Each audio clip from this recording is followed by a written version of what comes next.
রাতের আঁধারে সুন্দর করে আইলটাকে কেটে নিজের সীমানা বাড়ায় নেবে না।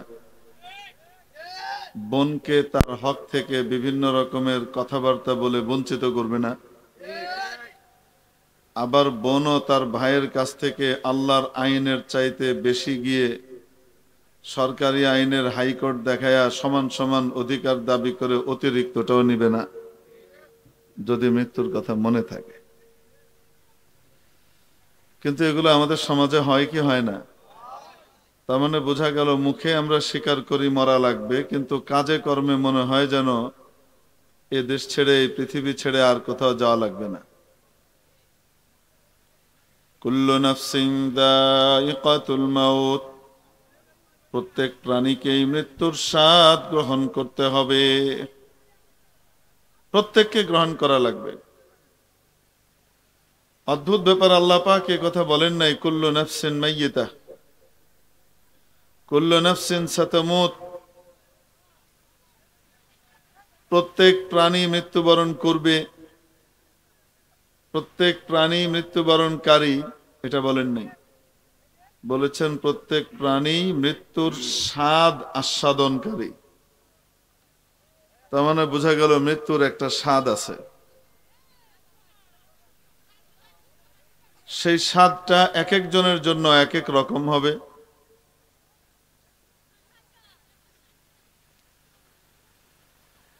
কোনো ব্যক্তি যদি সুস্থ হয়, তার কাছে প্রত্যেকটা জিনিসের স্বাদ যথাযথ মনে হয়।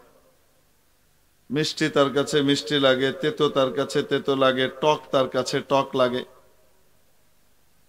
কিন্তু যদি কালা জ্বরে ভুগেছে 2 সপ্তাহ এরকম কেউ হয়, এখনো জ্বর আছে, শরবত দিলে সে বলে তিতা খাবো না, বলে কি বলে না? তো তার জন্য কিন্তু শরবতের স্বাদ চেঞ্জ হয়ে গেছে। শরবত কিন্তু ওইটাই, কিন্তু স্বাদ চেঞ্জ হয়ে গেছে। কেন? তার সিস্টেম চেঞ্জ হয়ে গেছে। তাই কোন ব্যক্তি যখন আল্লাহর দেওয়া সিস্টেম ফিতরত ইসলামের উপর থাকে, দুনিয়া থেকে যখন যায়, মৃত্যু তার কাছে বড় মজার, বড় স্বাদের বস্তু হিসেবে আসে। স্বাদের জিনিসের জন্য যেমন মানুষ অপেক্ষা করে যে কবে কাচ্চি বিরিয়ানি হবে, কবে বিশেষ মেজবানি হবে, দাওয়াত হবে, সেটার জন্য যেমন মানুষ অপেক্ষা করে,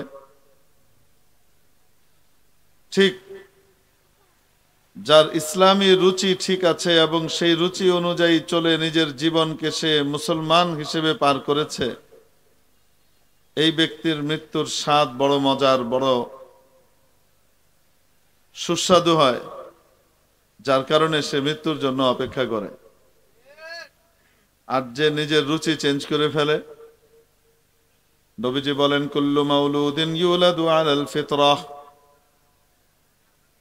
প্রত্যেক নবজাতক ইসলামী স্বভাবের উপর জন্মগ্রহণ করে। ফাআবাওয়াহ, তার বাবা মা, তার সোসাইটি, তার পরিবেশ, ইউহাউইদানিহি আও ইউনাসসিরানিহি আও ইউমাজ্জিসানিহি, তার ইসলামী রুচিকে নষ্ট করে দেয়, চেঞ্জ করে দেয়, তাকে ইহুদি বানায়, খ্রিস্টান বানায়, অগ্নিপূজক বানায়।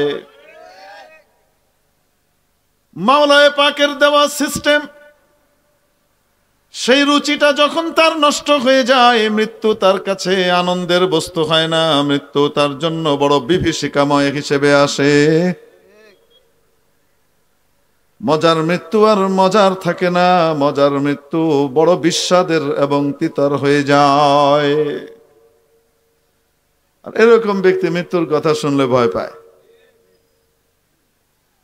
মুসলমান যতদিন ইসলাম আর ইমানের উপরে অটল থাকে, ততদিন পর্যন্ত সে মৌতকে, মৃত্যুকে ভয় পায় না। যখনই তার ভিতরে ইসলাম এবং ইমানের ঘাটতি দেখা দেয়, তখনই কাফেরদের মতো সেও মরণ দেখলে ভয় পায়, 1000 বছর বাঁচতে চায়। আল্লাহ পাক ইহুদিদের ব্যাপারে বলে ইয়াওয়াদ্দু আহাদুহুম লাউ ইউআম্মারু আলফ সানা, ইহুদিরা তো মৃত্যু চাই না, বরং ওরা বড় আকাঙ্ক্ষা করে, কামনা করে, ইস যদি 1000 বছর বাঁচতে পারতাম।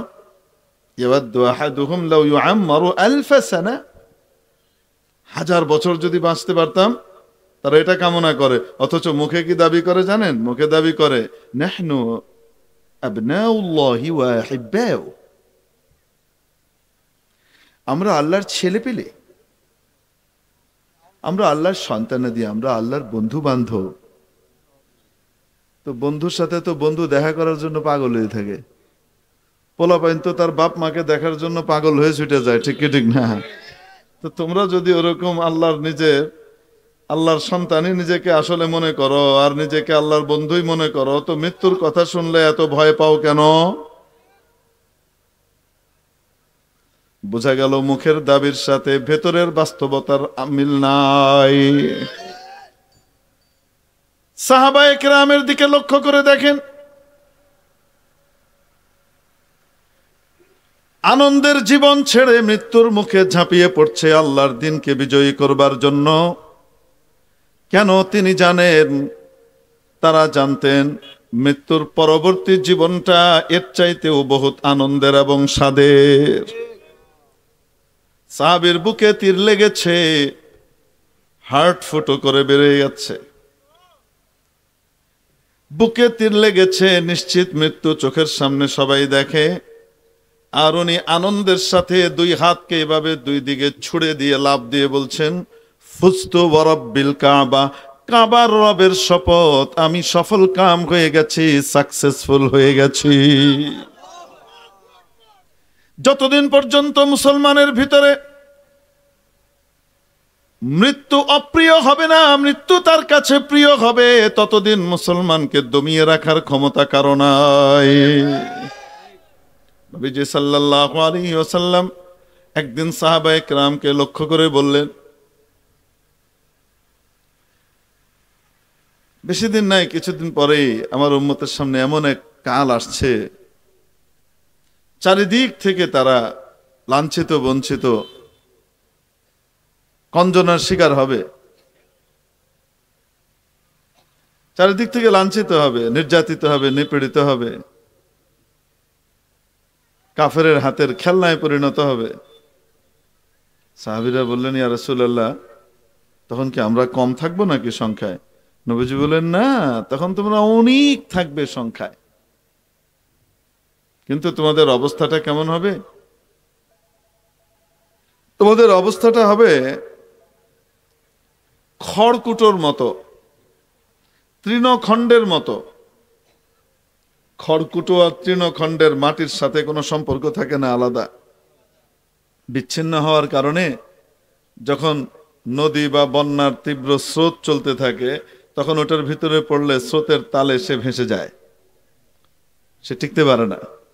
তো খড়কুটোর সংখ্যা তো পৃথিবীতে অনেক।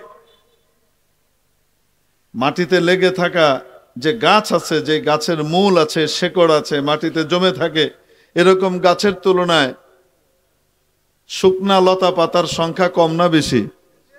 অনেক বেশি। কিন্তু এত বেশি হওয়া সত্ত্বেও ফলাফল এই হবে যে বন্যার পানিতে, বানের পানিতে যেভাবে খড়কুটো ভেসে যায়, বিপুল পরিমাণ হওয়া সত্ত্বেও তোমরা তখন অনেক হওয়া সত্ত্বেও তোমরা ভেসে যাবে, তোমরা টিকতে পারবে না। নবীজি সাল্লাল্লাহু আলাইহি ওয়াসাল্লামকে সাহাবীরা খুব বিস্ময়ের সাথে জিজ্ঞেস করলেন, ইয়া রাসূলুল্লাহ, কারণ কি? কেন এমন হবে? কারণ তারা চোখের সামনে দেখেন সংখ্যা কম, সামরিক শক্তিও নাই, শারীরিক শক্তিও নাই, দিনের পর দিন না খেয়ে আছেন, অস্ত্র আর হাতিয়ার বলতে কিছুই নাই ওদের তুলনায়, কাফেরদের তুলনায়। অর্থনৈতিক শক্তি কম, শারীরিক শক্তি কম, সামরিক শক্তি কম, সব দিক থেকে শক্তি কম, শুধু ইমানি বল বিপুল পরিমাণ। তারা দেখেন অল্প নিয়েও, মাত্র 350 নিয়ে আমরা 1000কে পরাস্ত করে দিয়েছি, 3 গুণের চেয়ে বেশি মানুষকে আমরা পরাস্ত করে, বিতাড়িত করে তাড়িয়ে দিয়েছি। অথচ সংখ্যায় যখন আমরা বিপুল পরিমাণে থাকব, তারপরেও কেন আমাদের হার হবে? নবীজি বললেন, তখন তোমাদেরকে ওয়াহান পেয়ে বসবে, তোমরা ওয়াহানের দ্বারা আক্রান্ত হবা। কি দিয়ে? ওয়াহান। ওয়াহানের আবিধানিক অর্থ হলো দুর্বলতা। তোমাদেরকে তখন দুর্বলতা ধরে ফেলবে। সাহাবীরা জিজ্ঞেস করলেন, ইয়া রাসূলুল্লাহ, মাল ওয়াহান, দুর্বলতা বলতে আপনি কি বুঝাচ্ছেন ইয়া রাসূলুল্লাহ? নবীজি বললেন, হুব্বুদ দুনিয়া ওয়া কারাহিয়াতুল মাউত, দুনিয়ার প্রীতি আর আখিরাত ভীতি। দুনিয়ার প্রীতি মৃত্যুর ভীতি, মৃত্যুর অপ্রীতি। তখন তোমাদের কাছে মরণ প্রিয় হবে না, আখিরাতের চেয়ে তোমরা দুনিয়াকে প্রাধান্য দেবে। মুসলমান যখন আখিরাতের চেয়ে দুনিয়াকে প্রাধান্য দেবে, জীবন মৃত্যুর চেয়ে জীবনকে প্রাধান্য দেবে, তখন মুসলমানকে যে ইচ্ছা সেই যেভাবে ইচ্ছা সেভাবে নিয়ে খেলবে। যদি মানুষের ভিতরে মৃত্যুর ভীতি না থাকে, এরকম ব্যক্তিদের মোকাবেলা করতে দেখবেন পরাশক্তি এবং স্বৈর শাসকও ব্যর্থ হয়। ভুলে গেছেন মনে হয়, জুলাই অগাস্টের কথা ভুলে গিয়েছেন? ওরে বাপ রে বাপ, হাজারের উপর মেরে ফেলেছে, 10,000-এর বেশি আহত হয়ে পঙ্গু হয়ে হসপিটালে কাতরাচ্ছে। যে আসে সে বুকে গুলি খায়। তৎকালীন স্বরাষ্ট্রমন্ত্রীর সামনে একজন police officer, senior police officer video দেখাচ্ছিলেন। আপনারা সেই ভিডিও দেখেছেন না দেখেন নাই? কি বলছিলেন যেন? স্যার, একটা গুলি করি তো একটাই মরে, বাকিটি পিছায় না, বাকিটি লাশ ফালায় সামনে দিয়ে আবার কি করে আসতে থাকে। পার্শ্ববর্তী পরাশক্তির সাপোর্ট, ভেতরগত স্বৈরতন্ত্রের সাপোর্ট, সব কিছু থাকা সত্ত্বেও টিকতে পেরেছে। কেন?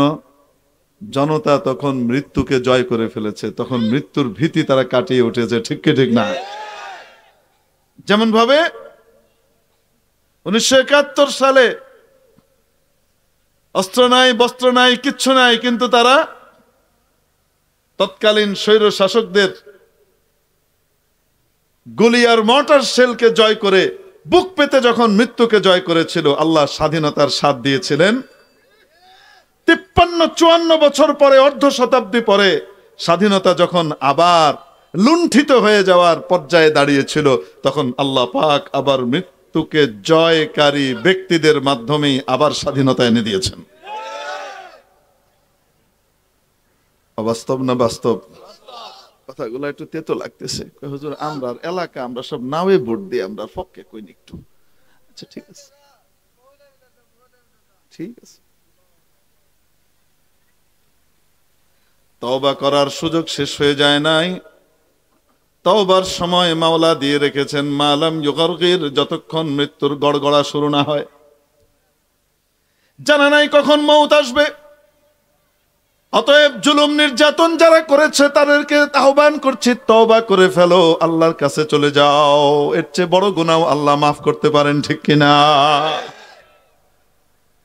জালিমকে যারা সাপোর্ট করেছে তারাও জালিমের অন্তর্ভুক্ত, এখনো যারা সাপোর্ট করবে তারাও সেই জুলুমের অংশীদার হবে। অতএব মাওলার কাছে তওবার সুযোগ রয়েছে। তওবা করে যদি নতুন করে আবার রাজনীতি করতে চায়, জনতার কাছে এবং মাওলার কাছে যদি ক্ষমা চায়, মাওলা আবারও ব্যবস্থা করে দিতে পারেন। কিন্তু আগে যা করেছি তাই ঠিক ছিল, আগেই ভালো ছিল, এই টাইপের ফেরাউন মার্কা কথা যদি কেউ কয়, তাহলে কোনো পুরুষ ফেরাউন এই পৃথিবীতে টিকে নাই, কোনো মহিলা ফেরাউনও টিকবে না ইনশাআল্লাহ। যাই হোক না কেন,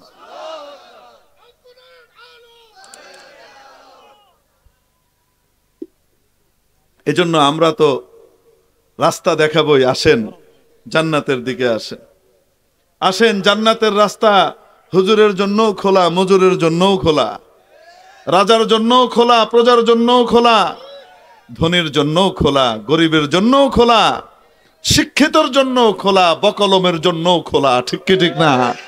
যে কেউ জান্নাতের রাস্তায় চলতে চাইবে, যে কেউ সাকসেসফুল হতে চাইবে, জাহান্নাম থেকে বাঁচতে চাইবে, রব্বুল আলামিন তার জন্য হেদায়েতের দুয়ার উন্মুক্ত করে দেন।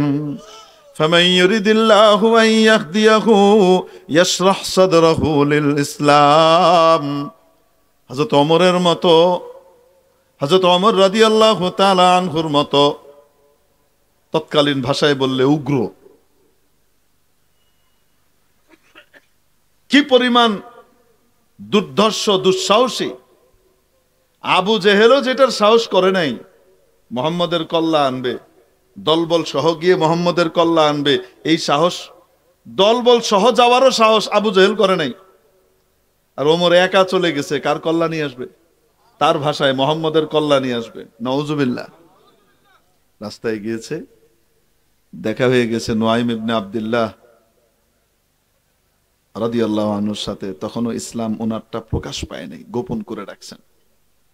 ওমর, কোথায় যাচ্ছ? টকবগিয়ে ছুটছ ডাঙা তলোয়ার হাতে নিয়ে, ব্যাপার কি? আর বলো না, এই মোহাম্মদ আমাদের ভাই ভাই গন্ডগোল লাগিয়ে দিয়েছে, আত্মীয়তার সম্পর্ক ছিন্ন করে ফেলেছে, তার অশান্তিতে এই দেশটা শেষ হয়ে গেল। এই সাম্প্রদায়িক বিষ বৃক্ষটাকে উপড়ে ফেলতে হবে। যে এখন বলে না, এগুলা সব ওই আবু জেহেলের ভাষা, আবু লাহাবের ভাষা।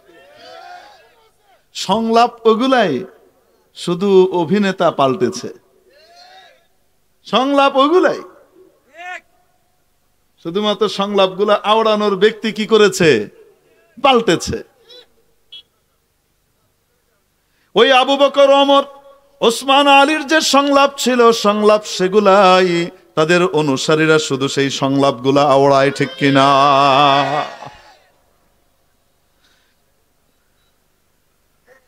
হযরত নুআইম চিন্তা করছেন, আল্লাহ রে, এই পাগল যেভাবে যাচ্ছে, নবীজির কাছে কেউ আছে কি নাই, দুর্ঘটনা ঘটিয়ে দিলে তো বিপদ। তো মাথা তো এর গরম, তো গরম মাথাটারে একটু ঘুরাই দিতে হবে। তো বলছে, তুমি মুহাম্মদকে শায়েস্তা করতে যাবা? তোমার নিজের ঘর ঠিক আছে নাকি? আমার ঘর মানে? তোমার বোন জামাই মুসলমান হয়ে বসে রয়েছে।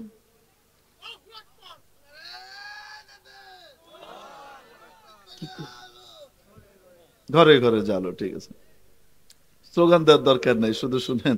স্লোগানের শক্তিগুলা শরীরের ভিতরে জমায় রাখেন, যখন কাজে নামতে হবে তখন এই শক্তিগুলা যেন ব্যয় করা যায়। আমাদের সমস্ত শক্তি যা আছে, জজবাত, সমস্ত আবেগ, উচ্ছ্বাস, সব আমরা মাহফিলেই শেষ করে দিই। মাহফিল থেকে যাওয়ার পরে যেই সেই। অবাস্তব না বাস্তব?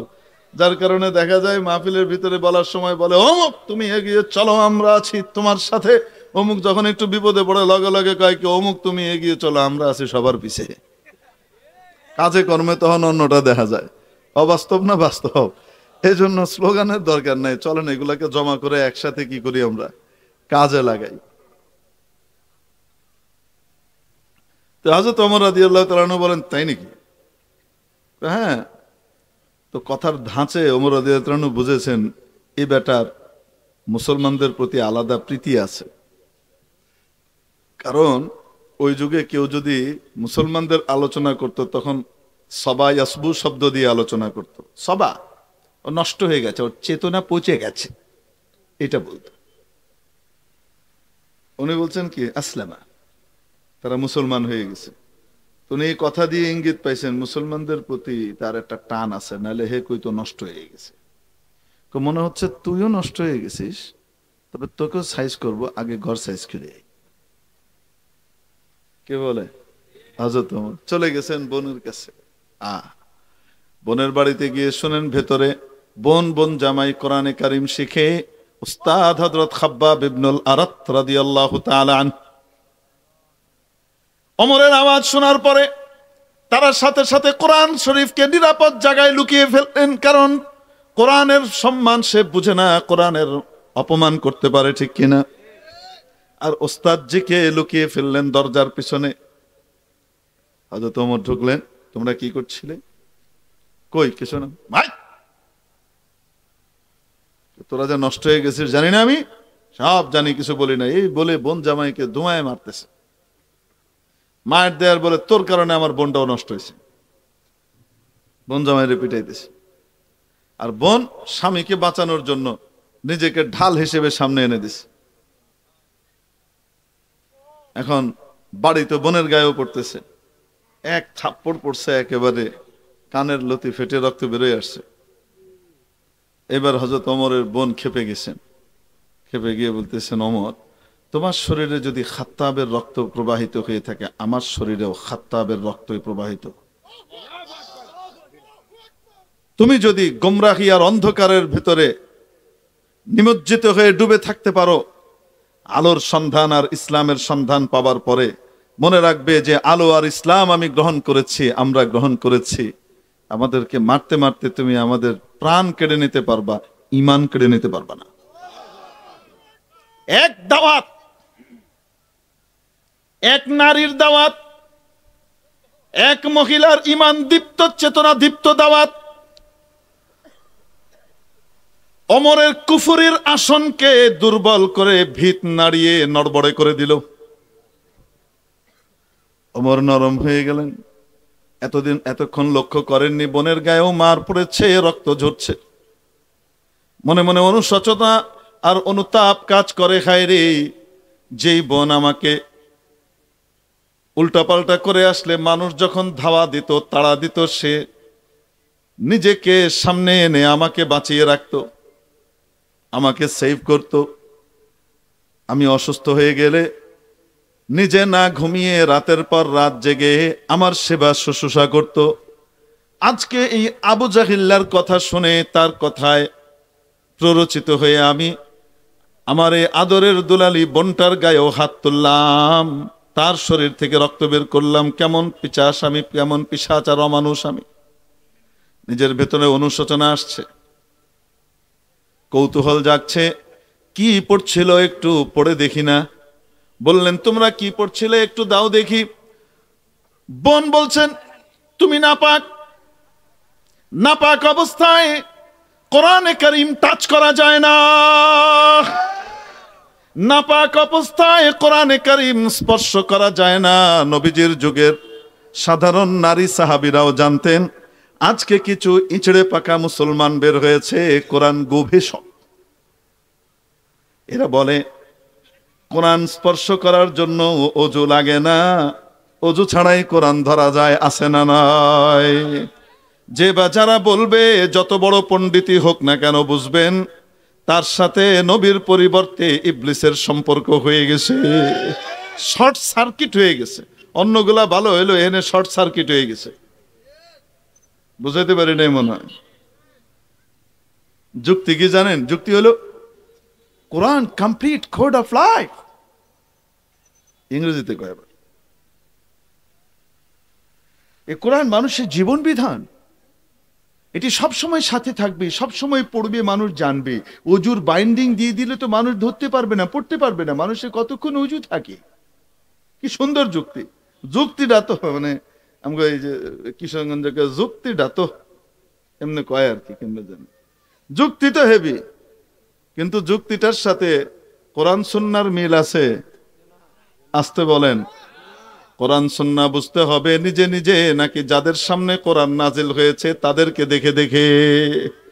আমি আপনি ১৫০০ বছর পরে এসে কোরআনের আয়াতের অর্থ সহি বুঝবো, নাকি যাদের সামনে কোরআন অবতীর্ণ হয়েছে তারা যেভাবে নবীর কাছ থেকে শিখেছেন তারা বেশি বুঝতেন? তো কি করতে হবে? হযরত ওমর বললেন, দাও তাহলে গোসল করে। গোসল করে আসছেন, কোরআন শরীফ হাতে দিছে, কোরআন শরীফ পড়তেছে, সূরা তাহা।